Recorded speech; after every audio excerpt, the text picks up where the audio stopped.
So what I was doing is when people would call us for homicide cleanup or suicide or hoarding or, any of the verticals that we offer, I would not only give them a quote for the cleanup and the restoration, but I would also give them a cash offer for the property.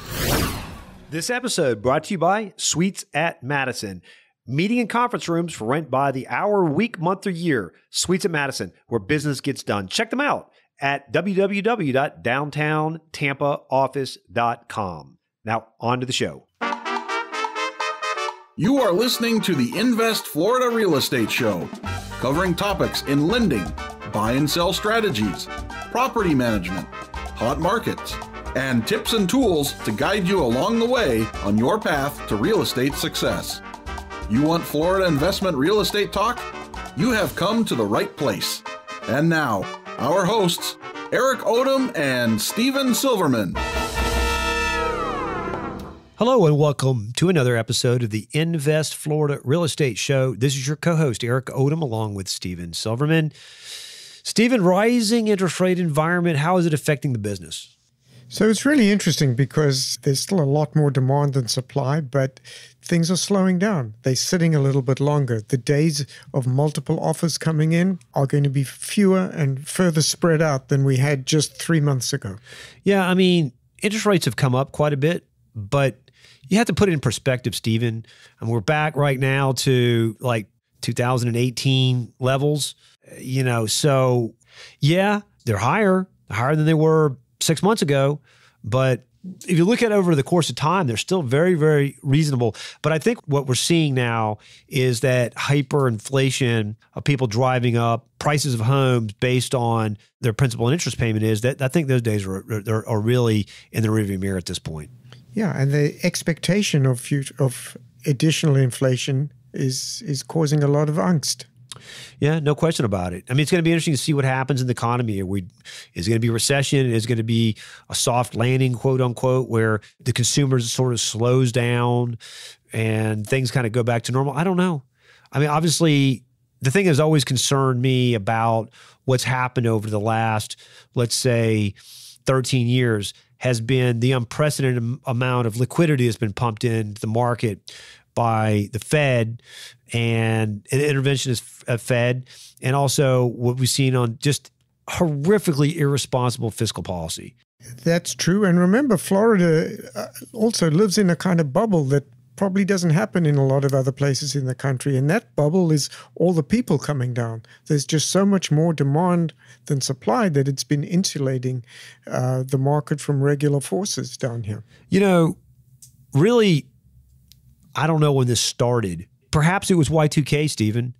It became okay to eliminate moral hazard. And I think what's happening, the more we try to mitigate these ebbs and flows of the market, the more we exaggerate the ebbs and the flows. I mean, certainly 2008 was a reaction to 2000, right?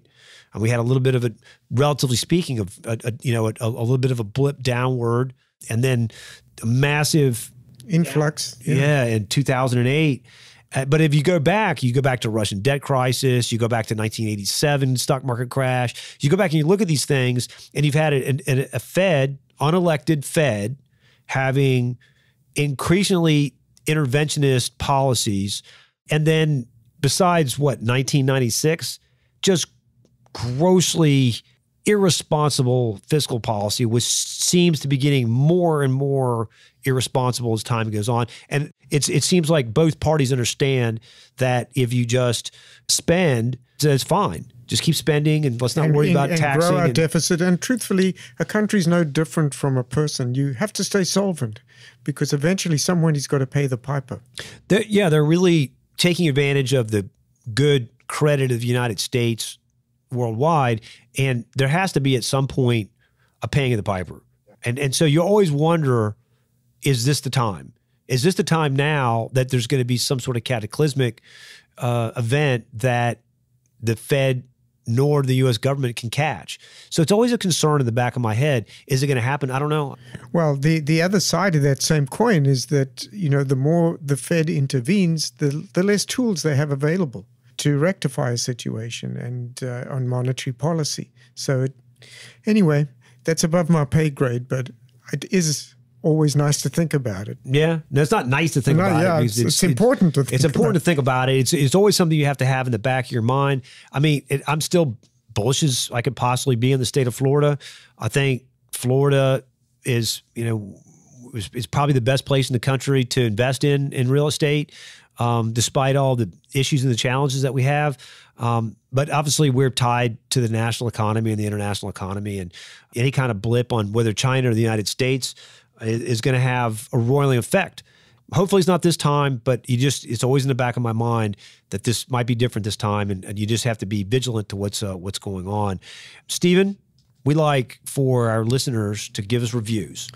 We need reviews because one of the things we enjoy about the show is the quality of the guests. And when we speak to guests, they go online and they look to see what kind of reviews they get. So if you can give us reviews, it really helps us attract more guests and improves the quality. No question about it. So if you've not had a chance to do so already, you can go to the iTunes store, or you can go to our Facebook page, or you can go to any other number of outlets to give us a review, and we will read it. When you take the time to do that, it does help us, because guests who don't know us will read those reviews to make sure that people are listening, and it is the type of listener that is going to be worthwhile for them. Not everybody wants to spend 35, 40 minutes of their time for free, unless they feel like there's something they're going to get out of it. Not all of them. We have a lot of guests that they do like to tell their stories and talk about it, and we're certainly appreciative of that. But it does help us for those who are really making sure that their time, every minute, is accounted for, and that it's worthwhile. And leaving those reviews definitely help us on a fairly challenging quest to program the show. So thank you for those who've done that. If you've not done it, please do it. Steve, we have a great guest. I thought we talked to her before. We hadn't. So let's roll right in, because she's really interesting. Today, we are excited to have with us Laura Spaulding. After 7 years in law enforcement and serving in the military, Laura identified a need for crime scene cleaning while she was working a double homicide. Her family asked her, who is going to clean this up? So, with a $15,000 loan, Spaulding Deacon was born. What began as a one-woman show today stands as a franchise with over 55 locations nationwide. Spaulding Deacon is a full-service restoration company. Laura has a master's degree in business administration and a bachelor's in criminal justice. She has been featured in the Wall Street Journal, Inc. magazine, and Entrepreneur magazine. Laura has developed an impressive real estate portfolio. She has purchased hoard or crime scene homes and converted them into beautiful estates. This has become a labor of love that has produced millions in revenue. Laura is active in the community and does initiatives such as Holiday Hoarding Gateway. Laura, welcome to the Invest Florida show. Hey, thank you so much for having me. Laura, I was speaking with our producer when we were trying to. It's a constant process for us to try to get quality guests. Yes. So I said, Jenna, when's the last? When we could try to go get Laura back on the show? And she's like, Laura. I said, yeah, Laura Spaulding. I mean, she gives an update on the market. He's like, you've never had Laura on the show. I'm like, how is that even possible? I'm a listener, so if that counts. Well, I mean, I guess it's because we've been together at networking events. We follow each other on Facebook. That I guess I imagine that we had already had a conversation, because we did talk about your real estate investing when you were looking at a space that we had listed a few years ago. Yes. And it's almost like I don't even know where to start with you, because it's so many interesting side stories. Why don't we start first with the decon? We know how you got into that, but you basically used that business to leverage your real estate. Is that accurate? That's exactly what I did. And you're franchising now. So why don't you tell us a little bit about that story? Yeah. So the idea for franchising came in 2014. So that was kind of before I actually dipped my toe into the real estate. So I didn't do that until 2016. And I was almost beta testing it, because I needed to perfect the process and the system to be able to roll it out to the franchisees as a service vertical. So what I was doing is, when, people would call us for, homicide cleanup or suicide or hoarding or, any of the verticals that we offer, I would not only give them a quote for the cleanup and the restoration, but I would also give them a cash offer for the property. Some people, it was a godsend to them because they either didn't have the money for the cleanup, they were maybe under the gun with code enforcement, or they didn't have insurance, and they really had no other options. Other people were like, no, we're good, and that's fine and dandy. But what I realized is I had a captive audience. And, investors, as you know, pay thousands and thousands of dollars every month for the marketing on this. And I wasn't paying anything. I was marketing, to the restoration side of it and really kind of pigtailing it and seeing, is this an option? And once I perfected it, it took about 12 months to get the system together. I rolled it out to the franchisees. And so now they're doing it all across the country. So let me ask you a question, because one thing I've always heard as long as I've been in real estate, like if somebody dies in a property or was murdered in a property, like it has a stigma attached to it no matter what, and the market value decreases. Have you run across that? So that's a really good point. So there's many states where disclosure is required. Florida is not one of them when it comes to that stuff. So we are, we're buying them and rehabbing them and then reselling them. And they're, we're upfront with people if they ask, was this a hoarder house or was this, so I still have several rentals that were former hoarder houses or whatever. And honestly, the tenants get a kick out of it, kind of the before and afters. We're literally taking it down to the studs. So there's no memory. A lot of times we're changing the floor plans as well. So it doesn't even look like the previous home. Can I ask just a really dumb question? Sure. What is a hoarder house? That's my office. Have you seen my office? Yeah, I was just going to say. You walk by it every day. Yeah, and right next to my office. That's a hoarder. My office is. Is that where people like steal and hoard stuff? Well, they don't steal it. So it's just a collection of useless items that have no utility, and it impedes the functionality of the home. And there's about 5% of the U.S. population that suffer from hoarding. So many of the properties that we get are hoarders, and they either, can't afford for us to clean it out and to restore the home to pre-incident condition. So they'll sell it to us, or they can afford it. And we basically give them a kickstart on starting a new life. Did you ever see the movie Curdled? No, I haven't. You know that it's about what you do, right? No, I didn't. It's sort of Tarantino's Lost movie. Oh, okay. I never even heard of it. Yeah, look up. It's William Baldwin, I believe, was one of the stars of the movie. But Tarantino wrote it, and it's got Kelly Preston in it. It was a typical sort of purposefully low budget film about crime scene cleanup. Oh, okay. But it's worth checking. It's worth checking out. It's interesting to hear your story about it now, because I always thought, as soon as I saw that you were doing this business, I said, oh, she must have got the idea from the movie Curdled. But now I hear about it. It makes more sense. It's coming from your experience as a law enforcement agent. Yeah. That's kind of where it came from. I embarrassingly enough, I was 7 years in law enforcement and never even knew this service existed. So when I get people every day telling me that they didn't know, I'm not surprised, because I was in it and didn't know. Crazy business, man. What's the craziest thing you've seen? Jesus. There's so much, people getting sucked into a chipper, like a tree type trimmer. On purpose, or with a little help, or did they just get sucked in? Accident. Yeah. Oh my God. Accident, getting, your sleeve gets caught into the conveyor and it sucks the arm in and it chews it all up into pieces.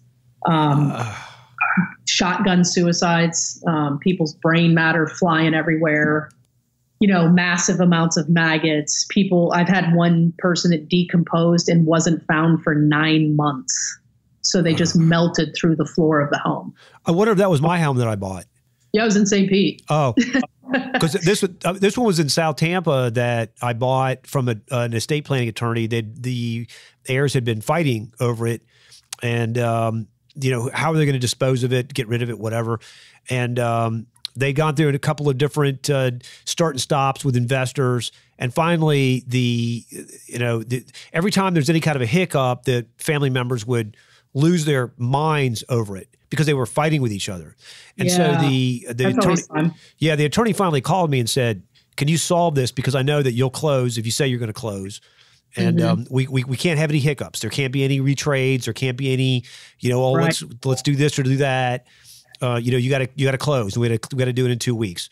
So I said, "Yeah, sure. Let me just give me the keys. Let me go just check it out." And then I walked in and there was a big spot in the living room. And I said, "What?" And I said, "So what's the big spot?" I took a photo of it. He goes, "Oh, that's where the guy died. He just melted into the concrete." Yeah, I wonder if that was one we cleaned up. How long ago was that? I split that property. I knocked the house down and split the property into 2 lots. I sold that, I want to say, in like 2019. It was right before COVID. November 2019. But it would have happened about 2017. The guy would have died. Okay. Yeah. I mean, honestly, they all blur at this point. I've been doing it 17 years, and there's some that stand out, and there's others just mundane to me at this point. So it's hard for me to remember all of them. And you've got franchisees all over the country now, right? Yeah. So we have 55 locations across the U.S. at this point. We're trying to grow to 100. That's kind of our sweet spot at this point. And we're just that's probably the last service vertical that we rolled out was the real estate portion of it. These franchisees already have like 14 streams of revenue, with different service verticals. So they've got more than they can handle. Most of them, I would say the majority of them, wholesale the properties, just because they just don't have time to do the fix and flips. Some of them will keep them in rental portfolios, the ones that are, have plenty of cash flow. But I would say the majority of them are wholesaling. So when you say you're around the country, are there certain areas where there's just a lot more crime and they do a lot better? No, because our business really doesn't rely on crime, believe it or not, even though the industry is called crime scene cleaning. We only do about, I'd say 12 to 14% of our services are crime related. The rest of them are just accidents, whether it's a car accident or, you're working in the garage and with a saw and you cut your hand, or suicides are a big one. Unattended deaths or decompositions, that's a big one here for us in Florida. There's a lot of elderly people that live alone. So in terms of homicide type stuff, it's very few and far between. Interesting. Okay, so you're getting some of these homes through probate, correct? No, before they ever get to probate. So you're having to clean them up, and then the family will say, "Hey, what do we do about this house?" Is that how it works? Or talk to us about how how it flows. It's kind of the chicken and the egg. So they're calling for cleanup, and we're giving them a cost for the cleanup, but we're also giving them a cash offer at the same time. So if they take the cash offer, they don't have to pay for the cleanup. That becomes my problem. So if that's the case, then hopefully there's a will and heirs and all that. If it's not messy, it happens relatively quick. If it is messy, then it kind of just sits until probate takes its course, and then I'll take over the property at that point. And sometimes that's 9 months. And are you wholesaling the properties when you get hold of them, or are you fixing them up and renting them out, or fixing them up and reselling? So me personally, I do both. If the property doesn't kind of meet my criteria, I'll wholesale it off. If it does, I'll keep it as a rental. So you'll wholesale it after you clean it and fix it, or you're just wholesaling it sort of as is? No, I'll clean up whatever issue was there, and then I'll wholesale it. Yeah, so it's just quicker for me to do it that way, and that way I can actually show the property. It's not a hazard at that point. I'm getting these properties a lot cheaper than, your average investor. So there's plenty of meat on the bone for these flippers. So do you have like a list of folks that you take your properties to because I know with us, one of the problems we have is performance. And, we want to deal with investors who can perform. They do what they say they're going to do. And if you've got to move fast so is there a list of folks you say, these are the ones that I really, everything that if my inventory goes to them when I'm wholesaling, I really don't go outside? Or are you still looking for investors who might be interested in taking down properties? Yeah, I have a list of about 1,500 people, and I give kind of everybody a fair opportunity at it. I have not had a problem with someone not performing. Maybe I'm lucky. I don't know, but I haven't had a problem. Now, one thing that I try to stay away from is all this daisy chain crap. Then it just gets too complicated to do that. Too many irons in the fire. I mean, obviously we understand what daisy chain means, but what for the listeners that might not understand what that means, why don't you explain that and then also help us understand how you stop some of that? Like, what do you do? Because it is a problem in wholesaling. There's no question about it. It is. So, wholesalers have a bad reputation to begin with. And I think it's typically because it's almost like the barrier of entry in real estate investments. Everybody kind of starts there to get their capital, which is fine. But the problem is that, people try to daisy chain on other deals, which means essentially that you agree to be the buyer. And then what you're trying to do is assign that contract to another buyer. And then it keeps going down the row. So the way to avoid that is just make your contract not assignable. Gotcha. So you're just nipping it in the bud with the FAR bar contract saying this is not assignable, period, in a story. Yeah, I'd like to deal with one person. And, I've done it in the past where it's kind of been a daisy chain and it's just a cluster. It really is. And, sometimes it works for people, but I'd rather deal with just the one person and, know who they're going to perform.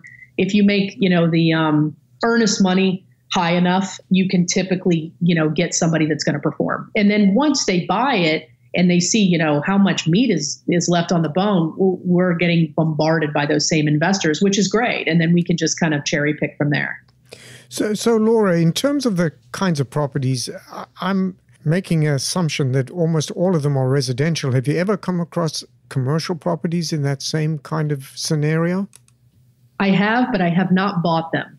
So those are a bit more complex. So we've had suicides before in commercial buildings like offices.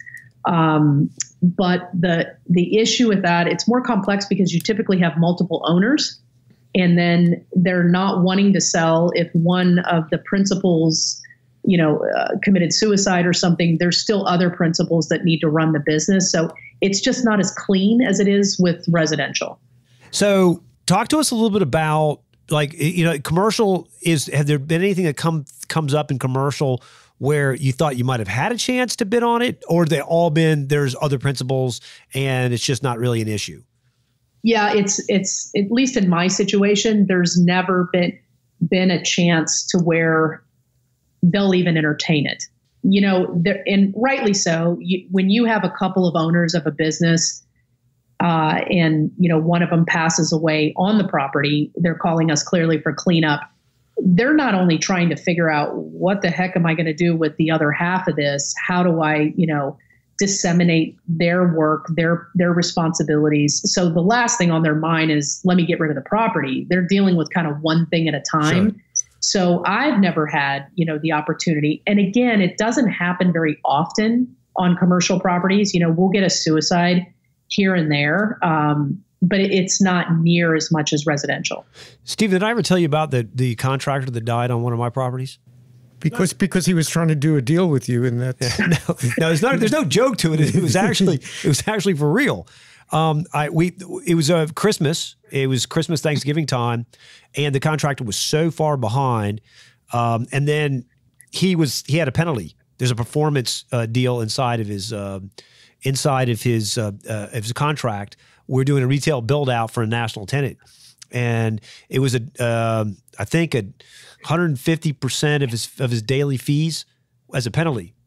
That was it was in his daily rate on the fees if he didn't complete on time. So wow. Yeah, and so as we started getting around Thanksgiving time, I'm like, dude, you're never going to finish. And he goes, oh yeah, I'll be able to finish. I'm like, no, because these people, your subs are going to start taking off, and that's you're just not going to have anybody work on the place. So, yeah. I don't know, like the 15th of December, he hit his mark and he started ringing up penalty fees. And so on the Christmas Eve, I went by there just to see where he was. And he was the guy, the contractor was physically in the space working. And I'm like, dude, I told you that was going to happen. I mean, he goes, look, I got no choice. I mean, it's this. I'm going to end up paying out more in penalty fees than I am actually going to get paid on the job. I got to get this thing done. So this was Christmas Eve. The day after Christmas, he was sitting down on a chair. He's painting, and Christmas, the day after Christmas, I went by and it looked like he was sleeping. I knocked on the door, and he was dead. You saw him there dead? Yeah, he was just sitting in the chair. He had been painting, and I guess he died shortly after I left him. He was in the same clothes and everything. You know. Well, I wouldn't expect him to change. At that point, he's not changing. Wow. But that's the only issue I've ever had with someone in one of my properties dying was the contractor. But there's really no cleanup required on that one. It wasn't a guy who melted into the floor or anything like that. And You're lucky. And the national tenant, we told them about it. We don't have to, but they're like, yeah, we don't care. I mean, sorry for his family, but it doesn't make it. It's not important to us. Agreed. So talk to us about your investment. You say it doesn't fit your profile. What is your investment profile? Like, what do you look for on the properties that you're holding? You know, for me personally, I try to stay away from war zones.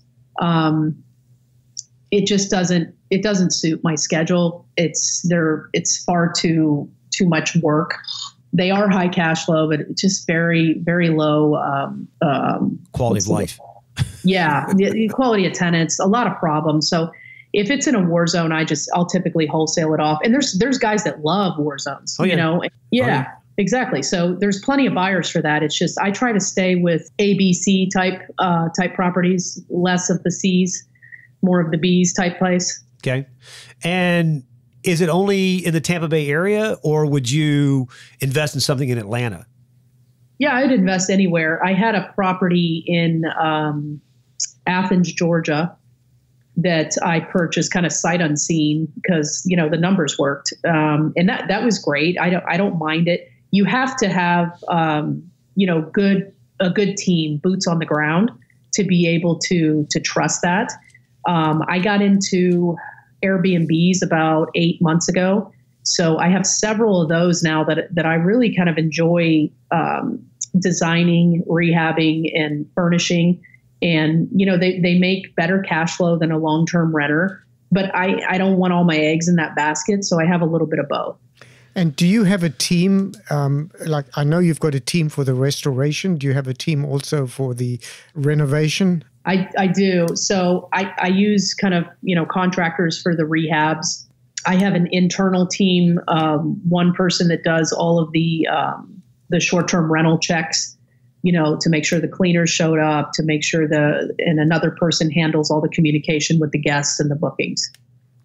And so if you bought a property in Athens, and obviously your network is here in the Tampa Bay area, how would you go about doing the rehab on that property?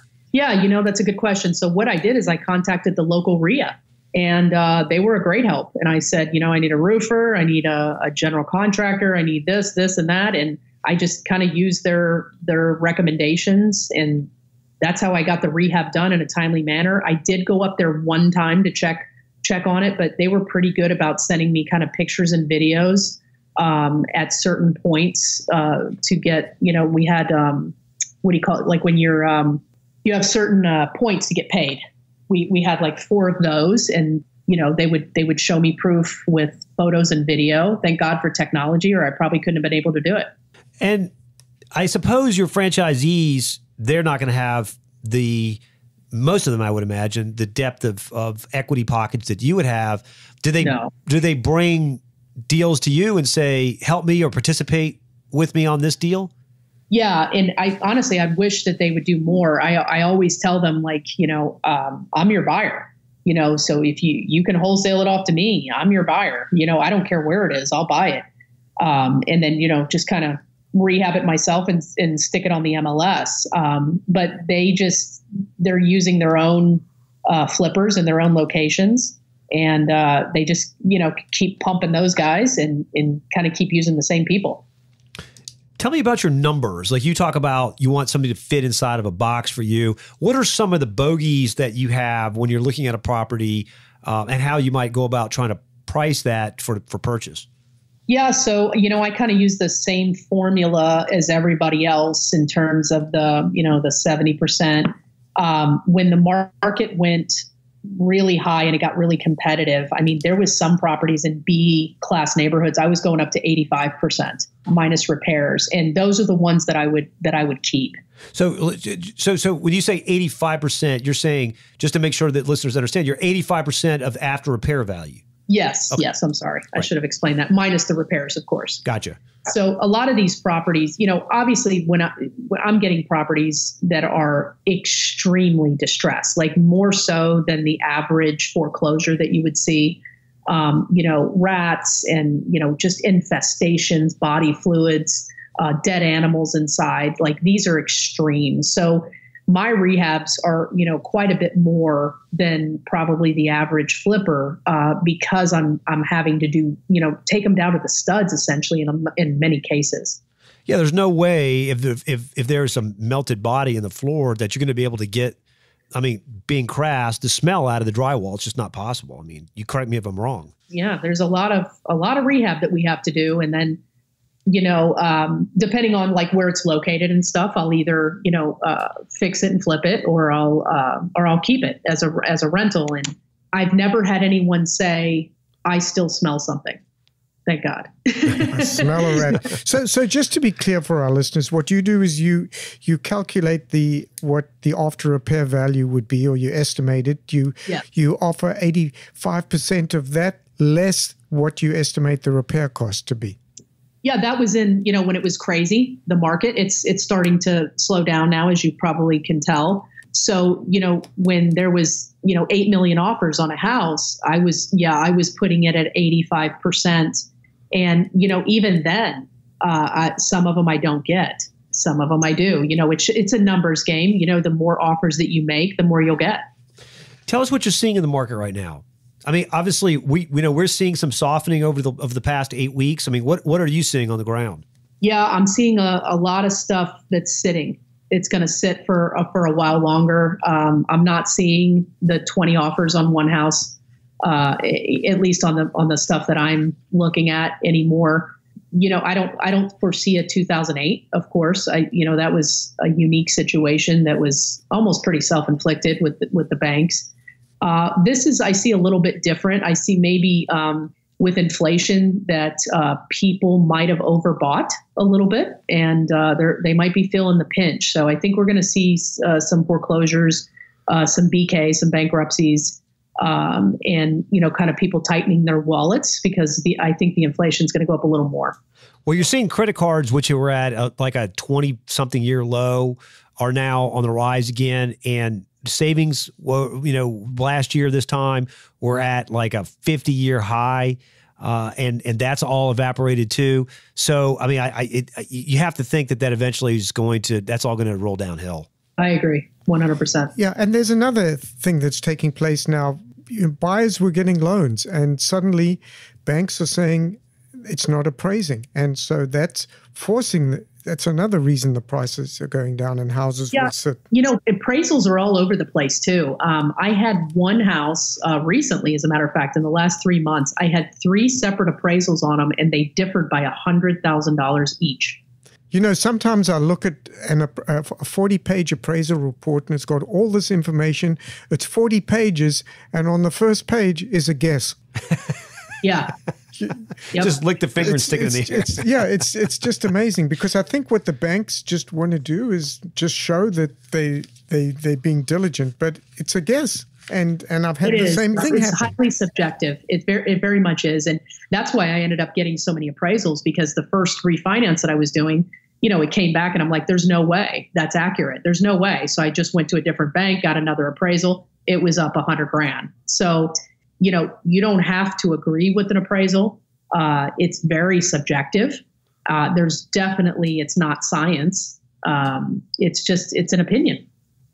Yeah, and it's even more challenging in the commercial side because you don't have similarity of properties. That's super difficult to do that. And you kind of want to stay within a certain radius, of course, and then you want to say a certain time frame. But commercial properties don't sell as frequently from what I've seen, so it's much more difficult to get a comp This past year has been insanity. Yeah. In all of my years, and that's as a lender and as a broker, all my time in dealing with commercial, I don't ever remember a period of time that we had multiple offers on the same day of just this standard owner-occupied industrial building. Like, it would be one of those things, you put the industrial building out there and maybe in the first week you get a telephone call or two. Then maybe a month later, there'd be someone to show up to actually want to see the inside. They've done enough due diligence on that. And then maybe you get an offer and you'd be 3 to 6 months, you get a deal done. In industrial stuff, it's, first day, 10 people calling. Yeah. And tenants fighting over spaces. I've never seen anything like it in my life. It's amazing, isn't it? It's almost like that frenzy mentality. They're all kind of overpaying, overbidding on stuff just to get it. We had an industrial property that we just transacted that our client purchased at $8 a square foot. $8? No, the rent was $8 a square foot. And the buyers immediately took the property to $19 a square foot. Industrial. Oh, smokes. Yeah, immediately. And they had 3 or 4 vacancies, and they were filling them, like signing leases on the day that they took them to market. $19 a square foot. Is that that's not triple net. That's industrial gross. That's modified. That's like the rate for office space. That's for office space, right? Basically, a nice office somewhere. Yeah, and the reality of the situation is, like, I'm sure that you have industrial, or you use industrial space. Do you not, Laura? I do. I own a commercial space in Ybor. Yeah, so getting something in Ybor or getting something in Drew Park, like, that's sort of the gold standard, because it's close to all of the major transit hubs, and all of your contractors who want that space, or your shippers, importers, whatever, they want to be in those spaces, coveted spaces.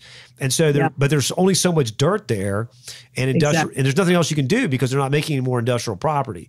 So people are just in a feeding frenzy over Drew Park and Ybor City, just voracious appetites over. And every town's like this. Yeah, every town's like this. They have some spot that it's just ideally situated that you could just name your price and people would take it. So crazy, man. So Laura, if people want to learn a little bit about your franchising company, or maybe want to work with you on a property, how can they reach you? Yeah, so there's a couple ways. We have a pretty giant audience on social media. So we have a YouTube channel called Crime Scene Cleaning that, you can watch a bunch of rehabs there and, kind of how drastic they are. It's definitely not for the faint of heart, though, for those of you that, have visual gag reflexes. But, you can also get me on LinkedIn. If you want to become part of our buyers list on our website at spauldingdecon.com, you can fill out the form there, and we'll add you to the buyers list for your particular market. Yeah, I like your market. People are dying to get in. Yeah, exactly, right? He's always going to get one in before the end of the show. Then he gets scolded. And then, but at least he was at the end this time. Usually he's rolling with these throughout the show, disrupting it. Laura, it was so nice to finally be able to catch up with you. I guess it's on me that it's taken so long to get you on the show, but we're glad we finally did and hear your story. It's certainly an interesting one. Thanks for the opportunity, guys. It was so great to be here. Thanks, Laura. And that was Laura Spaulding talking her business that has helped leverage her get into single family and now vacation rentals as well. Stephen, Laura's a very interesting person. What were your thoughts about discussion with Laura? Eric, we speak to a lot of people on the podcast and in the general course of business. It's amazing how many smart people there are and how they find such innovative ways to do business.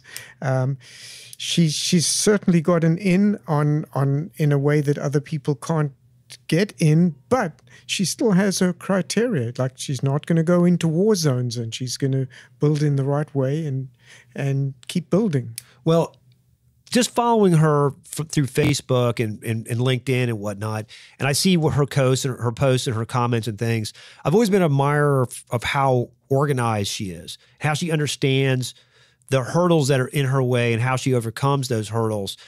She's very, very, very organized person. I've seen her talk about how she does her hiring online and how she interacts with her franchisees and whatnot, and how she leverages her time. And I've always admired her about that. And really, I think that's probably a big driver of her success, about how she organizes herself. And I wished I had more for traits in that regard.